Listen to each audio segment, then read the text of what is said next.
What's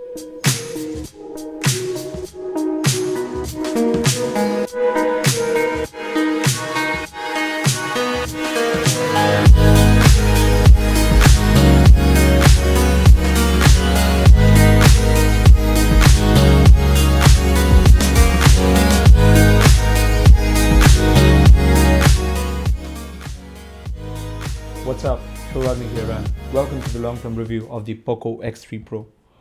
So I've been using the Poco X3 Pro for about 4 months now, and I think this is the right time to make a long-term review about the device. There were a lot of things I was very skeptical before buying the phone, but this phone went beyond my expectations. Just pulling out the cover. So this is one of the best phones that I've used so far, especially one of the best mid-rangers. And I'll explain step by step in this video, so stay tuned and keep watching patiently. So starting with the first thing of this device, that is the specs, which actually blew me, because the kind of specs that it provided and the kind of price that it was on sale for, it was a mind-blowing deal, and it still is. For a sub $300 phone, here are the specs. Snapdragon 860 SoC, 6 or 8 gigabytes of LPDDR4X memory, 128 gigabytes of ultra-fast UFS 3.1 storage, 48 megapixel quad camera setup, a 5160 milliampere battery with 33 watt fast charging, and the charger is included inside the box, with a 120 hertz reality flow LCD display. With that being said, the price is $300. Yes, you heard me right. For a $300 phone, I thought that there must be some things that they have sacrificed for, and there are only two things that this phone has sacrificed, except everything is excellent. So let's start off with the design. So it's got plastics on the side, so the back is plastic, the side rails are made up of plastic, but it's none concern for us, because we all know that plastic is more durable than glass, because glass is glass and glass breaks. But still, it would have been wonderful to see the company provide glass, so that when you hold the device in your hand, it feels like you are holding a flagship, even though it's a budget mid-ranger. So on the center, we have a glossy finish, and on either side of the glossy finish, we have matte finish at the back side. The camera bump is a big one. It does rock on a table, but not to that much of an extent as you would think it ought to be.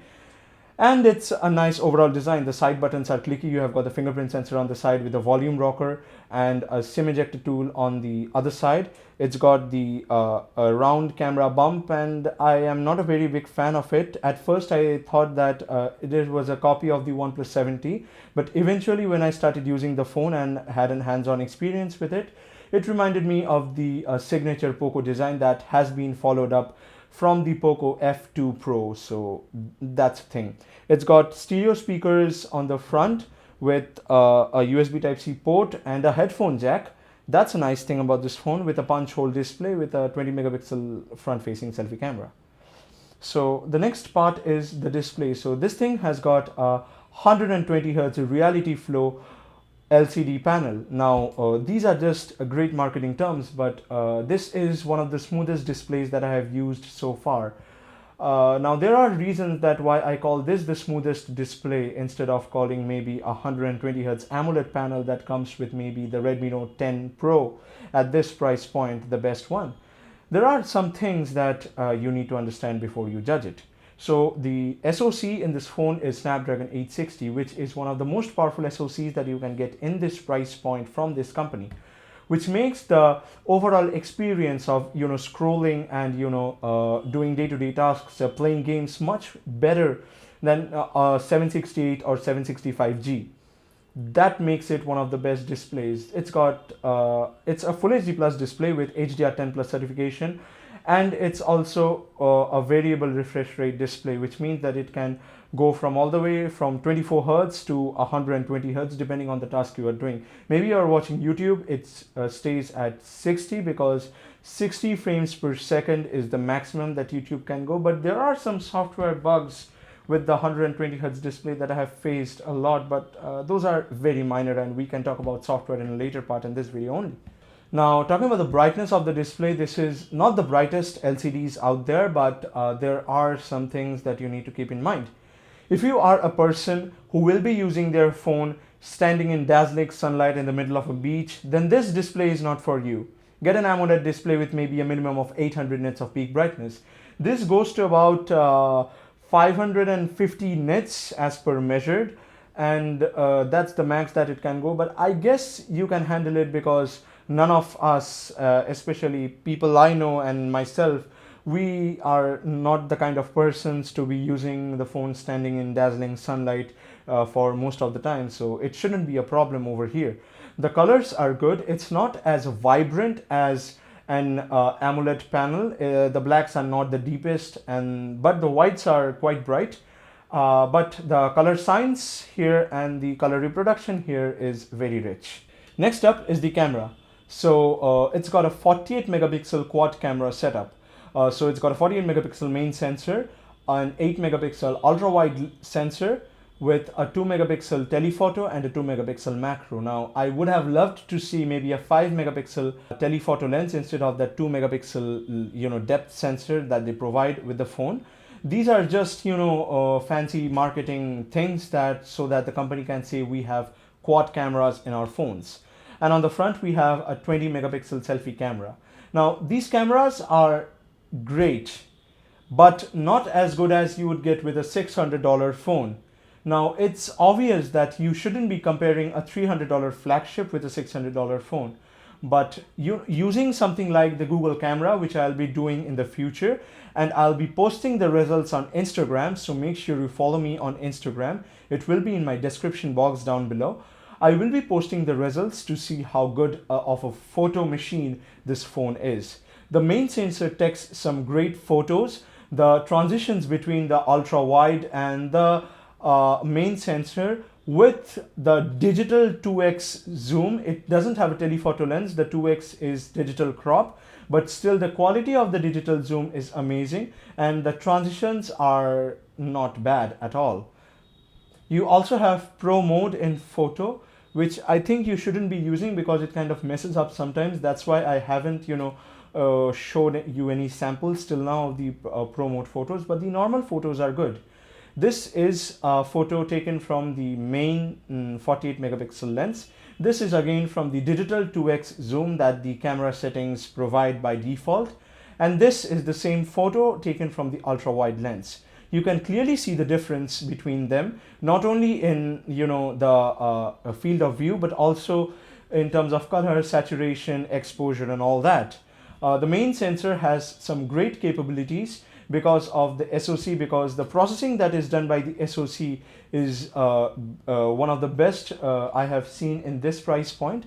Now this is the same 48 megapixel sensor used in the Poco F3, but the Poco F3 takes better pictures. There is a whole lot of reason for that. We are not about to talk here.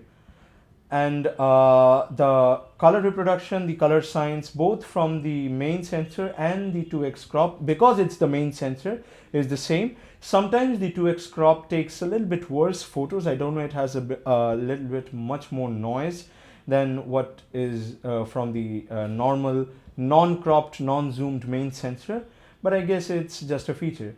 This is a photo taken from the 48 megapixel main sensor. As you can see, this is zoomed in and it has got a lot of details in it. And this is the same photo from the standard 12 megapixel sensor. And as we put it side by side, we can see that there are a whole lot of differences in the amount of data, the amount of details in the small details you get over there when you zoom in. You get in, and that's why the 48 megapixel sensor is great if you want to take a landscape of something and then frame it. Otherwise the 12 megapixel sensor takes better photos overall. This is a video sample of the camera, and this is taken at 4K 30 frames per second. This is non-stabilized, and as you can see that the color is good, everything is good. This is again a video sample of the camera. Same direction, same flow, just the stabilization was on, and the video codec that we used to record this is H.265. It also supports log video format, but I don't know who uses that because log is way hard to edit from phone videos rather than camera videos, because when you take a log videos from professional cameras, you have a lot of data to work on rather than a phone, because the bitrate on professional cameras are way higher than what you get on a standard phone. It also has got Pro Video. Now, Pro Video means that you can, adjust the shutter speed, the ISO, the white balance and everything and all that. And it supports all the way up to the macro camera. The macro camera can only take videos up to 720p 30 frames per second. That's a drop down of it, but we shouldn't be really complaining about that because it's a 2 megapixel sensor anyways. The video camera can take videos from 720p 30 frames per second to 1080p 30, 1080p 60 and 4K 30 frames per second, all with electronic image stabilization. I don't know why the company didn't include an optical image stabilization in the main sensor. It would have been great to see, but we can't really complain at this price point, to be honest. The things that you get here is unheard of till date, except of the Poco F1 that came out in, I guess, 2018 if I'm not mistaken. The front camera takes some great selfies, and when you change the alignment of the front camera, it switches to a much wider mode than the normal mode. I know why it does that, because normally when you change the alignment of the camera from portrait to landscape, the system thinks that you are taking a group selfie or something like that, and this is a great feature that most phones do not have at this price point, especially after $500 you get this price point, but I'm glad to see that Poco included that over here. The videos are not great from the front camera, and sometimes it takes the worst selfies I have ever seen, but you can't really complain again. I'm repeating this because this phone has got a Snapdragon 860 with UFS 3.1 storage, which is again unheard of at this price point. One thing I forgot to mention was the quality of the macro camera. So the concept of macro is to capture the highest amount of detail in the highest resolution possible of the tiniest objects, of the smallest things. And definitely this is not the highest resolution macro I have seen out there. I have seen companies do better macro with their ultra wide camera, which is again a much higher resolution sensor than that of the dedicated macro camera that we get over here, which is 2 megapixels. And that definitely takes better pictures, but it's okay. It's okay. At this price point, I can't complain. The quality, as you can see on the screen, this leaf that I took a picture of, has some great details in it. And this piece of cloth with, dried leaves out there has also much great levels of details in it. So yeah, it's definitely a workable macro camera. I would say workable because it is definitely not for professional photography, and if you are thinking of that, then you should really stop thinking about it. Next up is the software. So this is MIUI for Poco, which means that this doesn't have any ads in it, and a little bit of customization has made it even better. So by default it comes with Glance for MI, and you can replace it with the Google Feeds tab, and it's way better after that. And the experience with MIUI and the 120Hz display and how the processor handles everything in the phone is great. It is. I was much surprised to see how it is so smooth, how it is so well managed. Sometimes it drops a little bit, sometimes it switches back to 60 Hz. I don't know why. That's definitely a bug and can be fixed. But it's great. Like, the software experience has been great. The software also is responsible for great battery life. I go to sleep with about 40% left on an average day of usage, and on a heavy day I ended up with about 15 to 20% battery, and it's okay for me. Now, talking about the performance and how the software optimizes itself with the hardware, everything. I played a lot of games, and on the screen you can see I have played Battlegrounds Mobile India, which is the local version of PUBG Mobile in my country.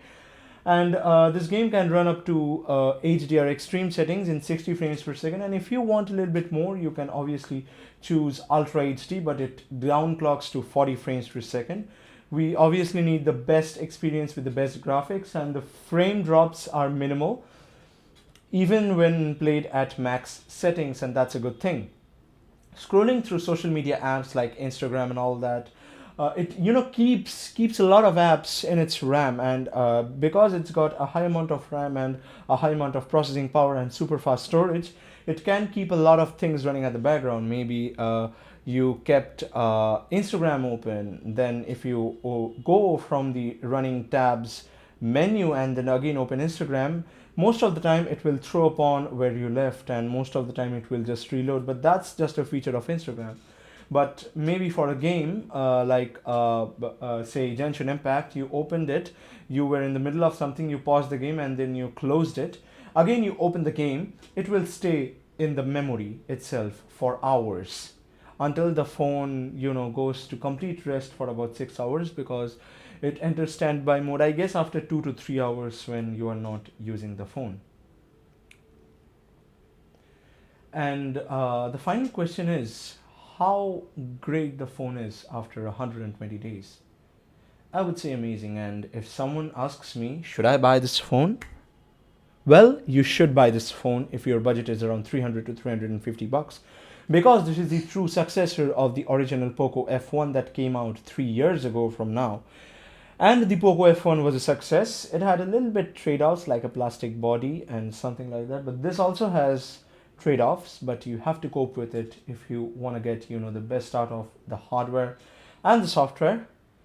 And that's what pretty much makes this a great phone. Over the 4 months, battery health has been great. I would recommend you to charge the phone to about 80 to 85% in the daytime, or if you're awake, because overnight charging can damage your battery a little bit. The health, of course, because after maybe about a year or so, your battery health may drop to 90%. And for the folks out there who were wondering how to check battery health if you don't have an iPhone, there's an app called Ampere. You can download it from Play Store, and it's a great app. Raw performance of this phone, Geekbench score, I guess it's a pretty high score. Let me check once again. So Geekbench is one of the best apps that you can test, and it's got a score of 763 for the single core and 2736 for the multi-core score. And this was running on Android 11 processes, 8 cores and everything. Snapdragon 860. My device is with the 8 gigs of RAM and 128 gigabytes of storage. And I guess it's overall justified at this price point. And that's been it for the review. I would definitely recommend it to someone who was thinking of buying a phone with a budget of 300 to 350 bucks. And I hope that I can at least stay with this phone as my main SIM in it for about another year or so. With that being said, this is Shoragnik signing off, and I'll see you the next time.